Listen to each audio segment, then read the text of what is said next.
చూసినట్లయితే ఇప్పుడు ఈ ఏఐ టెక్నాలజీ కొంచెం కొంచెంగా అట్లే మనిషికి సహాయపడే విధంగా ఉంది.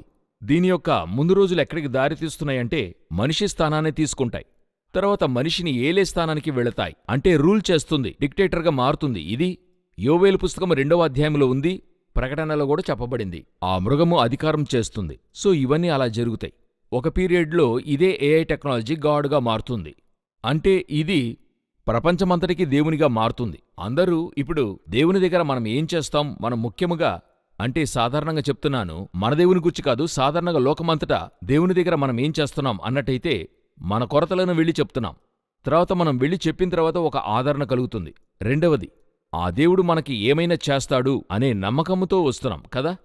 ఈ ఏఐ టెక్నాలజీ ఈ మన యొక్క విశ్వాసం అంటే చేస్తాడు అని వస్తున్నాం కదా, ఒక జవాబు దొరుకుతుందని నమ్ముతున్నాం కదా. ఈ ఏఐ టెక్నాలజీ వెంటనే అది చేస్తుంది. ఇప్పుడు మీరు వెళ్ళి ఒక దేవుని దగ్గర మాట్లాడినట్టు ఏఐ టెక్నాలజీతో మాట్లాడితే మీకు అవసరమైన సమయానికి తగినటువంటి మాట అది చెప్తుంది.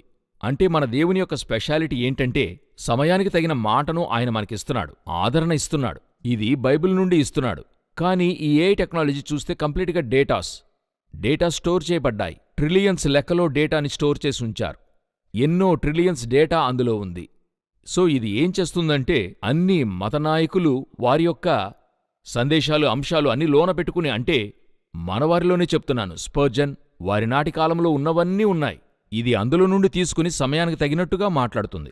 ఒక కాలములో ఇది ప్రజలు దేవునిగానే చూస్తారు. ఒక ఉదాహరణకు చెప్తున్నా, వాక్యమును చదువుకొని ఆ వేదము నుండి సొల్యూషన్ ఇచ్చే వారినే మనం దేవునిగా చూస్తున్నాం గదా, స్వాముల వారిగా దేవునిగా చేస్తున్నాం గదా.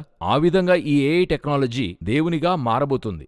అంటే పితరులు ఎరుగని ఒక దేవునిగా చెప్తూ దానియేలు 11వ అధ్యాయం 37వ వచనంలో ఉంది. ఈ ఏఐ టెక్నాలజీయే పితరులు ఎరుగని ఒక దేవుడు. ఎందుకంటే ఇంతవరకు ఉన్న దేవుళ్ళందరినీ పితరులు ఎరిగి ఉన్నారు. మనందరికీ తెలుసు, దాదాపుగా 6000 సంవత్సరాలుగా ఏ దేవుళ్ళున్నా హిస్టరీ అంతా తెలుసు. ఈ 6000 సంవత్సరాలుగా లేని ఒక దేవుడు రావాలి, ఎలా వస్తుంది? అన్ని మతాల్లోనూ వారి దేవుళ్ళని గురించి మనకు తెలిసే ఉన్నాయి, ఎవరికైనా తెలిసి ఉంటుంది. ఎవరికి తెలియని ఒక న్యూ గాడ్ రావాలి అంటే ఈ ఏఐ టెక్నాలజీ ద్వారా న్యూ గాడ్ రాబోతుంది. వీరు అన్ని మతాలను చేర్చి ఒక రిలీజియన్, ఆ ఒక రిలీజియన్కి ఒక గాడ్ ఫామ్ చేస్తారు.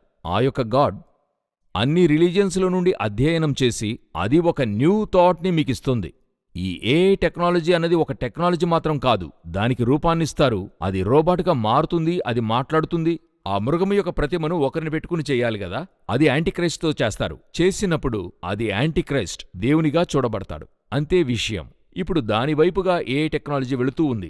ఈ వివరాలు ఏవి కూడా లోకానికి తెలియదు. వారు ఏఐ టెక్నాలజీ ఒక టెక్నాలజీగా మాత్రం చూస్తున్నారు. ఇప్పుడు ఏఐ టెక్నాలజీ అన్నిటికీ మారుగా మారిపోతూ ఉంది, అన్నిటికీ మారుగా మారిపోతుంది.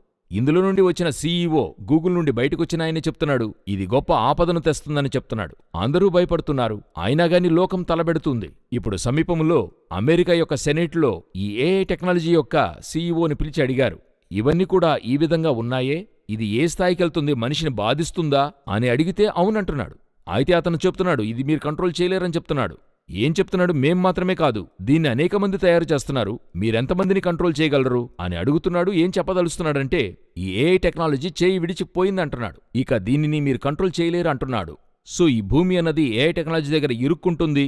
ఒకరోజు ఏఐ టెక్నాలజీ డిక్టేటర్గా మారుతుంది, ఒకరోజు ఇదే ఏఐ టెక్నాలజీని దానిని నిర్వహించే లేక ఏలేటువంటి దానిని కంట్రోల్ చేసే ఒక మనిషి వస్తాడు. అతడే యాంటీక్రైస్ట్గా ఉంటాడు. ఎందుకు? అతడే ఒక ఏఐ టెక్నాలజీ గల మనిషిగాను ఒక మృగముగాను చేరి ఉంటాడు.